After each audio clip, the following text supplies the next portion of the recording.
기승을 부리면서 조금 다니시는데 많은 걱정이 좀 드시죠? 그래도 또 이런 시기만큼 내가 조금 다시 나를 돌아보면서 재충전하는 시기일 수도 있겠다라는 생각이 들어요. 제가 오늘 준비한 내용은 뉴트릴라이트에 대한 건데, 사실 오늘은 제가 제품은 없어요. 제품은 없고 대신 뉴트릴라이트에 대한 그 철학과 가치, 그리고 칼렌보그 박사님이 어떻게 뉴트릴라이트를 이렇게 지금까지 이끌어올 수 있는 힘이 되었는지를 그런 걸 같이 좀 알아보려고 하고 있어요. 그래서 제가 사실 이 뉴트릴라이트 굉장히 좋아하고 있고, 또 아메이에서도 이 뉴트릴라이트는 대표 브랜드이자 파워 브랜드잖아요. 그런데 이러한 제품이 저에게도 왔다라는 게 참 너무나 감사한 일이라고 생각을 많이 해요. 그래서 건강도 많이 좋아지기 시작을 했고요. 저는 또 개인적으로 제가 예전에 골다공증도 있었었는데, 칼슘이나 뭐 단백질 이런 것들을 굉장히 꾸준하게 복용을 하게 되면서 지금은 골다공증에서 골감소증 정도로 이렇게 굉장히 많이 좋아진 상태로 되었거든요.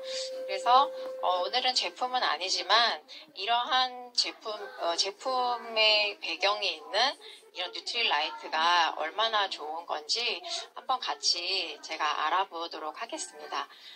화면을 보시면은 칼렌보그 박사님께서 이 뉴트릴라이트를 창시를 하셨잖아요. 그런데 벌써 이게 86년이 됐어요. 이렇게 86년의 역사를 가지고 있는 이 뉴트릴라이트는 사실 이 1920년대 때 이 칼렌보그 박사님이 아무도 주목하지 않았던 이 식물 영양소를요, 굉장히 몰두를 하고 연구를 하고 계셨었거든요. 이때 연구를 하시면서 생각을 한 게 분명히 이 작은 식물에는 우리가 알지 못하는 어떠한 농축물들이 있을 것이고, 그 영양소들이 우리에게 굉장히 좋은 역할을 할 것이다 라는 거를 조금 직감을 하셨던 여러 가지 일들이 있었어요. 그래서 이러한 이 뉴트릴라이트가 지금에는 사실 식물 영양소에 대한 중요성을 알게 해준 정말 가장 큰 중요한 브랜드가 되었고요. 과거에는 아무도 이렇게 주목하지 않았지만 지금은 이제는 세계인이 모두 다 식물 영양소가 정말 중요하다라는 것을 알게 되었죠. 그래서 제가 뉴트릴라이트에 대해서 역사와 그 다음에 농장, 그리고 나중에 나오게 될 이제 그 과학에 대한 이 총 3가지를 분류를 해서 알려드릴 건데요. 먼저 좀 역사에 대해서 제가 간략하게 알려드리겠습니다. 칼렌보그 박사님께서 이 뉴트릴라이트를 알고 만드신 건 아니겠죠. 그리고 영양소에 대한 거를 좀 관심을 가지시게 된 그런 배경이 있어요. 그 배경이 뭐냐면 이분이 그 중국에 가시면서 중국에 가신 것도 카네이션이라는 그 유제품 회사에 다니시게 됐는데, 그곳에서 우유에 관련된 여러 가지 그런 연구를 통해서 공부를 하다 보니까 자연스럽게 영양에 대한 쪽에 관심을 가지시게 됐거든요. 그래서 그 배경이 어떻게 되냐면요, 1913년에 생화학 분야의 선구자인 맥컬럼과 데이비스가 지금은 이제 비타민이라고 알려진 이러한 영양소들을 발견을 하게 됐는데, 첫 번째는 그 지용성 A예요. 그러니까 지금은 우리가 알고 있는 비타민 A라고 많이 알고 계시는 제품인데, 비타민 A는 이제 카로틴으로도 많이 알고 계시죠. 그런데 그 당시에는 이게 무슨 일을 하는지를 몰랐어요.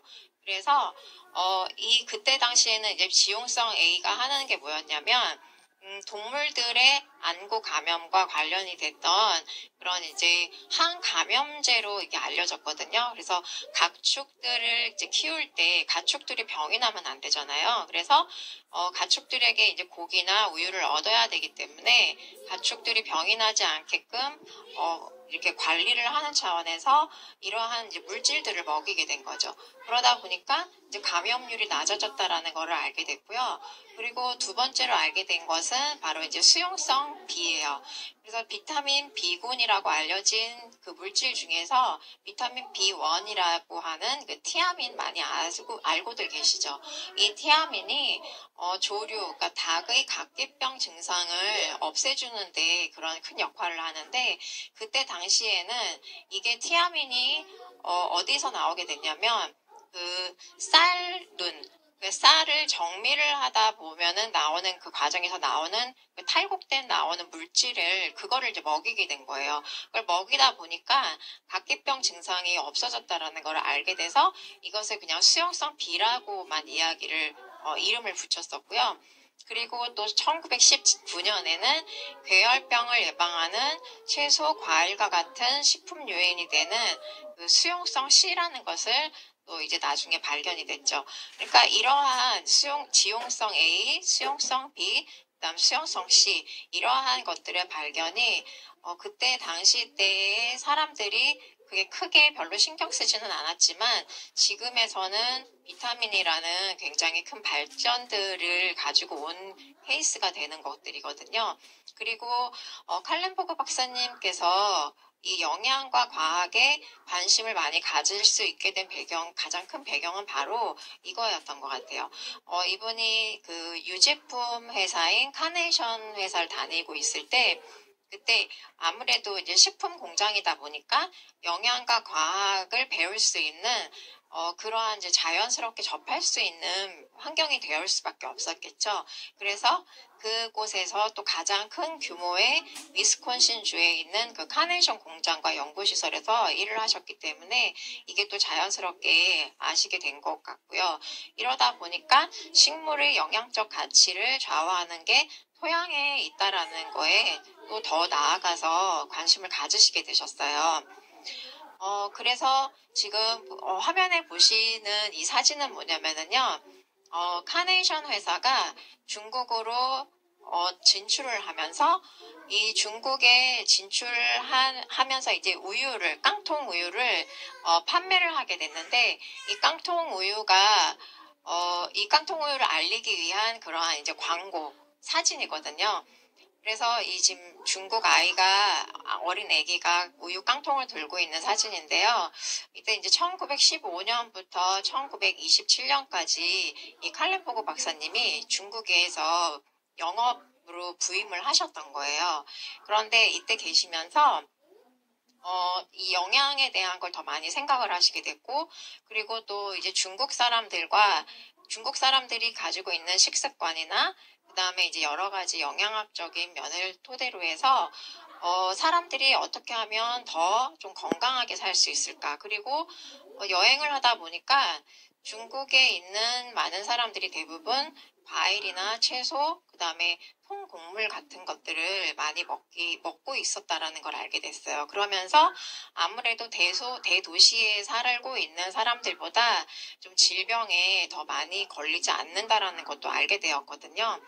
그리고 이런 이제 식물 영양소나 그다음에 이제 먹는 거에 대해서 관심을 가졌던 건 또 하나가 뭐였냐면 카네이션 농장에서 그 젖소들이 오로지 그냥 알팔파와 물만을 먹는데도 털이 굉장히 빛이 나고 그리고 그 젖이 굉장히 많이 나오는 우유를 많이 짜낼 수 있다는 것을 보고서는 꼭 굳이 어떤 뭐 육식이나 이런 걸 먹지 않아도 정말 건강한 그런 식물을 먹었을 때 진짜 건강을 유지할 수 있겠구나라는 것들을 또 많이 아시게 된 거예요. 그래서 식물성 식단이 진짜 건강에 최우선이다라는 것을 좀 확신을 하시게 된 거죠.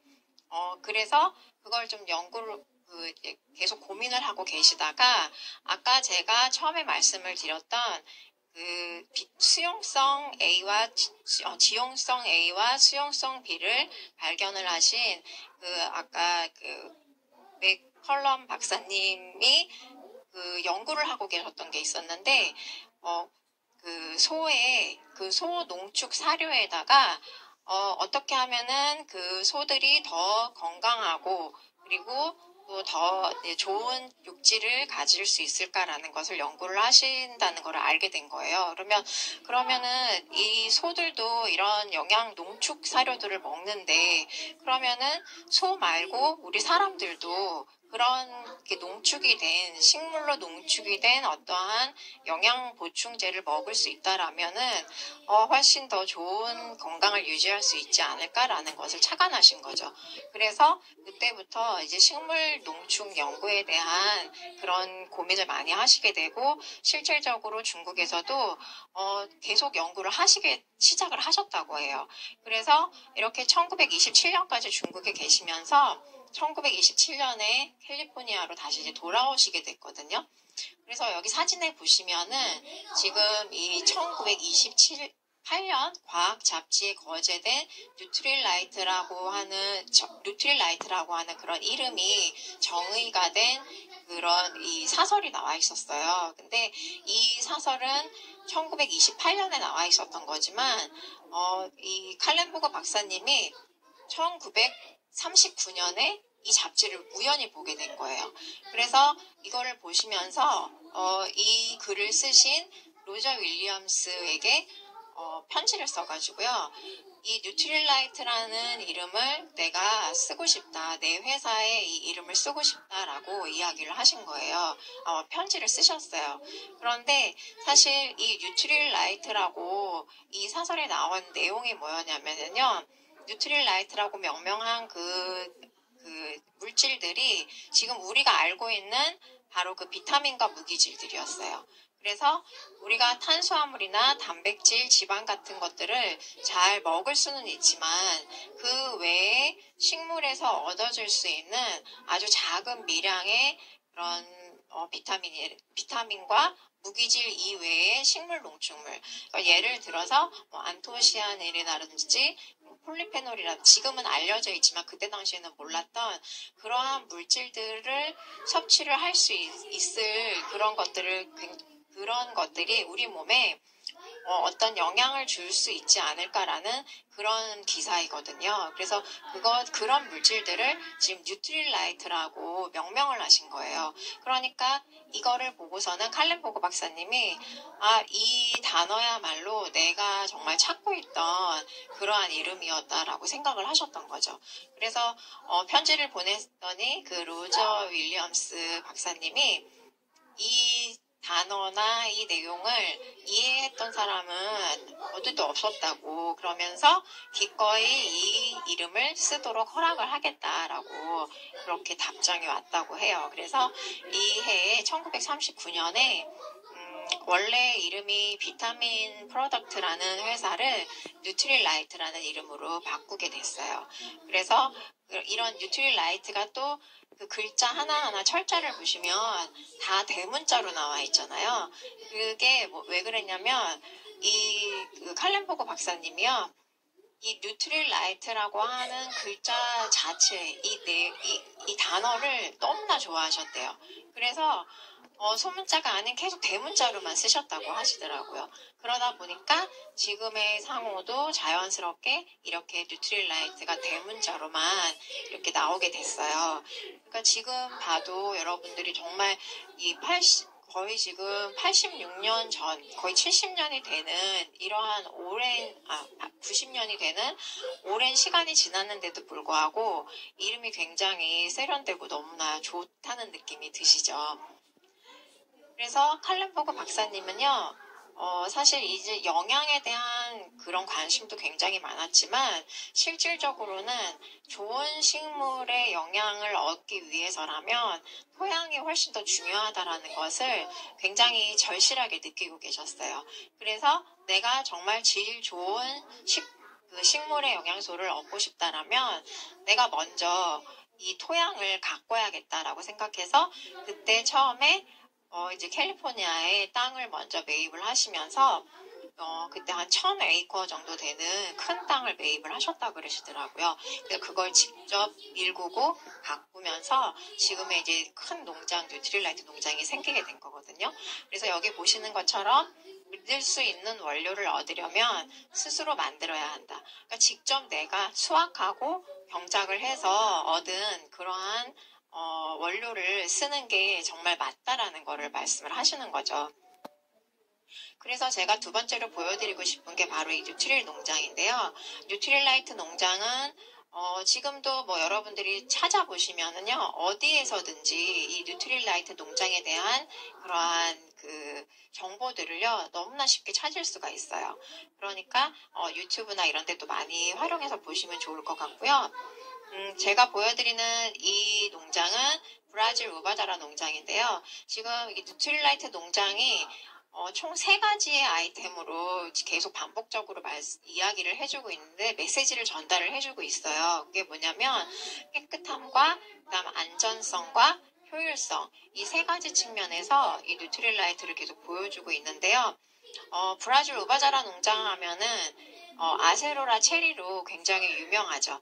그래서 이곳에서 나오는 체리의 양이 정말 굉장히 많이 있고요. 그리고 체리의 양보다 저는 여기서 지금 보여드리고 싶은 게, 요 빨간 줄 안에 있는 걸 보시면은요, 그 체리 생산을 위해서 많은 양의 퇴비가 필요하다고 했단 말이에요. 근데 이 뉴트릴 라이트에는 절대 인공 비료를 쓰질 않아요.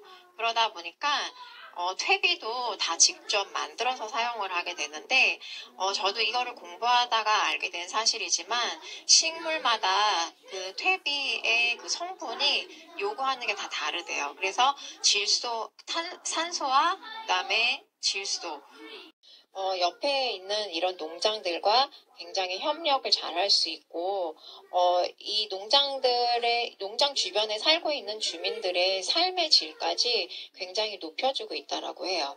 그리고 안전성에서도 보면은요, 매년 식물들이 최고로 성장하는 시기가 되면은요, 40에서 60에 이르는 이 파트너들이 이곳에 방문을 해서 뉴트릴라이트 인증 기준을 따르고 있는지 다 확인 검사를 하고 있다라는 거죠. 그러니까 그냥 재배 작물을 그냥 가지고 와서 그냥 섞어서 쓰는 것이 아니라 철저한 관리 감독 하에서 정말 이 농작물이 우리가 원하는 그런 기준에 부합하고 있는지 그걸 확인을 하는 것이에요. 그리고 효율성에도 보시면 우리는 최적의 지역에서 자라는 최상의 식물을 찾아 지구 곳곳을 찾아다니고 있다. 그리고 파트너 공급 업체에게 요구되는 높은 재배 기준 때문에 파트너들은 효능이 극대화된 질 높은 작물을 생산하고 있다고 하죠. 그러니까 우리가 원하는 작물은요, 그냥 양이 아닌 질이거든요. 그렇기 때문에 하나의 아세로라 체리 안에도 정말 극대화된 비타민 C의 그 농축액을 뽑아내기를 원하기 때문에 농장에서 원하는 이러한 기준들이요 굉장히 수준이 높아요. 그렇기 때문에 여러분들이 정말 안심하고 드실 수 있는 그러한 제품들을 이곳에서 만들 수 있는 게 가능한 거지 않을까라는 생각을 하게 됐고요. 그래서 여기 트라울 레이크 농장을 잠깐 제가 정리를 했는데 여기가 283헥타를 해요. 이게 이제 700에이커의 규모인데 1에이커가 4,020평방미터. 그러면은 700에이커니까 이게 283만 5천 평방미터나 되는 정말 어마어마한 그런 규모이고요. 아까 말씀드린 대로 캐스케이드 산맥을 걸쳐서 있기 때문에요. 여기가 굉장히 진짜 공기가 너무 좋대요. 그리고 북미에서 가장 큰 유기농 허브 농장이고, 그래서 주요 작물로는 블루베리, 에키네시아, 오레가노, 페퍼멘트, 네틀, 강낭콩, 레몬밤, 블랙고어시가 이렇게 나와 있는데, 더 중요한 거는 아래에 나와 있는 매년 트라울 레이크 장학금 펀드가 있고요. 그다음 로컬 커뮤니티 기부 프로그램이 있어서 그 지역에 살고 있는 지역 주민들의 삶을 정말 떨어지지 않게 그리고 건강까지 지켜줄 수 있는 그러한 다양한 프로그램들이 다 같이 되어 있다고 해요. 그래서 멕시코나 그다음에 아까 브라질 같은 그런 농장에서는요. 정말 그곳에서 일하고 싶어 하는 분들이 굉장히 많대요. 복지도 너무 잘 돼 있다고 하더라고요. 그래서 처음에는 이렇게 시작이 미약한 그러한 농장이었지만 나중에는 이렇게 위대한 결과로 나온 이 뉴트릴라이트 농장이 정말 너무 대단하다라는 생각이 들고요. 그래서 이제 세 번째 마지막으로는 과학에 대해서 간단히 말씀을 드릴게요. 뉴트릴라이트 건강연구소 산하 부속위원회가 있는데 여기에 과학자문위원회는 그 학계와 업계 리더십과 이 협력으로 뉴트릴라이트 브랜드 신뢰도 그리고 자연과 과학의 조화를 위해서 정말 애쓰시는 분들이 같이 모여 있고요. 최신 과학 정보를 공유를 해서 영양 성분의 유용성과 제품 안정성, 효율성, 시장성을 연구를 하는데 굉장히 기여를 많이 하고 있어요. 그리고 최적의 건강을 위해서 건강기능식품의 역할과 인지도도 높여서 식물 영양소에 대한 다양한 유용성을 또 계속 발굴을 해내고 있고요. 그리고 과학적 자료와 조언을 바탕으로 데이터베이스를 구축을 하고 있는데 뉴트릴라이트에서 가지고 있는 이 굉장히 지금 방대한 정보들이 어마어마하게 있대요. 근데 이 정보들이 씨앗부터 그다음에 이제 식물에 대한 모든 정보들을 다 가지고 있는데 미국 농무성이 가지고 있는 그 정보보다 더 훨씬 많다고 해요. 그러니까 자부심을 느낄만 하겠죠. 그래서 이 건강연구소에서 추구하는 것들이 있어요. 첫 번째가 안전한 건강기능식품. 이거는 우리가 항상 이야기하고 있는 거죠. 그래서 최상의 영양가치를 위한 과학자들의 혁신적인 가공 방법, 그 다음에 고성능 분석 장비를 사용해서 최적의 영양 성분을 제공을 하고 있죠. 이게 바로 뉴트릴라이트의 가장 기본적인 과학 철학이고요. 그리고 두 번째는 건강기능식품 브랜드에 적용이 되어 있는데 이게 사실 건강기능식품은 이 GMP 규정을 준수하지 않아도 돼요. 왜냐하면 GMP 규정은 제약회사의 준수 과정이거든요. 그렇기 때문에 굳이 이걸 하지 않아도 되는데, 여기에 그 안정성의 준수를 받아서 검증을 받고요. 그리고 이 기준을 뛰어넘어서 사실상 GMP 기준이라기보다는 이제는 뉴트릴라이트 기준이라고 말하는 게 훨씬 적합하지 않을까라는 생각을 해요. 그리고 세 번째는 매년 수천 개의 연구 논문을 검토하고 연구를 이렇게 수행을 하고 있는데 여기서 나오는 연구 논문이 굉장히 많이 있고요. 이 연구 논문만 해도 정말 방대하다 보니까 이 영양소 쪽에서 정말 선구주자이지 않을까라는 생각을 정말 많이 해요. 그래서 아까 말씀드린 뉴트리서트 그것도 같이 생태계 농법을 권고를 해서 함께 살아가는 상생을 하고 있는 거고요. 네 번째는 모든 제품은 과학자, 미생물학자, 그다음 화학자, 약제사, 영양학자 등 기타 전문가들의 이 많은 부분들이 같이 모여서 테스트를 같이 나누고 그리고 분석을 한다는 거죠. 그래서 이런 분석 방법도 굉장히 최첨단이라고 합니다. 그리고 다섯 번째는 건강기능식품 및 비타민 세계 판매 1위 파워 브랜드인 이런 이제 뉴트릴라이트는 품질, 안전성, 그다음 효과에 대한 정확한 품질 표준이 되었어요. 그래서 20여 가지 다양한 연구 분야의 과학자와 기술자, 엔지니어들이 굉장히 오래 지속적인 연구를 하고 있어요. 그러다 보니까 이렇게 유로모니터에서도 뉴트릴라이트를 어떻게 이야기를 하냐면 전 세계에서 글로벌 비타민 그 식이 그 보충제를 제공을 하는 유일한 회사인데 어떤 유일한 회사냐면은 바로 이 유기농 농장을 가지고 있다라는 게 유일하다는 거죠. 그래서 건강보조식품은 어디서든지 많이 만들어낼 수 있어요. 하지만 이런 유기농 농장을 가지고 저렇게 철저한 관리를 하면서 이렇게 만들어내는 곳은 없다라고 그래서 온리원이라고 이름을 붙여준 거거든요. 그래서 여러분들이 지금 많이 알고 계시는 바로 이 식물 영양소, 이 더블엑스와 센트룸을 비교를 해봐도 알 수 있듯이 더블엑스에는 비타민과 무기질 이외에 우리가 알지 못하는 여러 가지 식물 영양소들이 굉장히 많이 있어요. 그런데 이런 것들이 우리 몸에 어떤 작용을 하는지는 아직은 다 잘은 몰라요. 하지만 지금 계속적으로 알려지고 있고 그리고 실질적으로 우리 몸에 굉장히 유용하다라는 게 더 많이 알려지고 있고요. 그리고 센트룸에 보면은 그냥 여기는 비타민과 미네랄은 있을 수는 있겠지만 살아있다라고 볼 수는 없겠죠. 그러면 똑같은 제품이라면 어떤 거를 내가 먹는 게 좋을지 그거는 여러분들이 정말 쉽게 판단을 하실 수가 있으실 거예요. 그래서 이 사진은요, 1956년 5월에 캘리포니아 초기 뉴트릴라이트 사업가들인데 여기에 이제 여러분들이 아직은 제이 벤 앤델과 리치 디버스 사장님도 계시고요, 회장님도 계시고요. 당시 이전에는 뉴트릴라이트가 칼렌포그 박사님이 연구에 굉장히 매진을 했고, 그리고 연구만 매진을 하다 보니까 전문 경영인도 좀 필요로 했었어요. 그래서 전문 경영인과 함께 이제 뉴트릴라이트를 이어가다가 나중에는 1959년 아메이가 설립이 되고, 그로부터 훨씬 이후에 이 뉴트릴라이트가 아메이에 그런 회사가 같이 된 거거든요. 근데, 제이벤 앤델과 리치 디버스가 칼렌보그와 이렇게 함께 할 수 있었던 거는 그분들의 철학이 같아서이지 않을까라는 생각을 해요.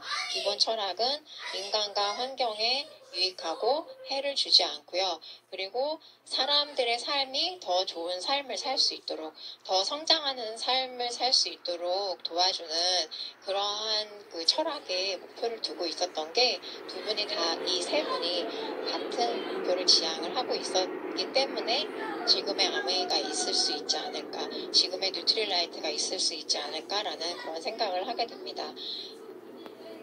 그래서 이거는 랄프 왈도 에머슨이라는 사람이 이야기를 한 건데요. 어떠한 그 위대함도요, 그 열정이 없이는 이루어지지 않는데요. 이 글을 보고서 제가 느낀 게, 정말 칼렌보그 박사님의 그 열정은 정말 대단했다라는 생각을 정말 많이 했고요.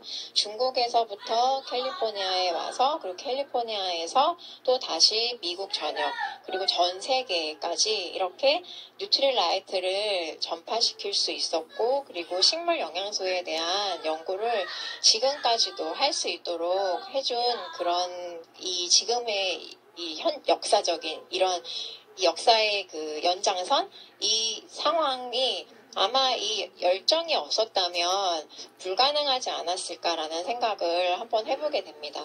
네, 제가 오늘은 뉴트릴라이트에 대해서 말씀을 드렸는데, 사실 제가 말씀드린 게 양이 너무 적어요. 그리고 알면 알수록 너무나 많은 내용이 있고 공부할 게 너무나 많다 보니까 정말 다 최대한 많이 전달을 해드리고 싶었던 게 좀 아쉬운 마음이 있었고요. 또 다음에 이런 기회가 있다면 또 많은 더 좋은 정보를 가지고 찾아뵙도록 하겠습니다.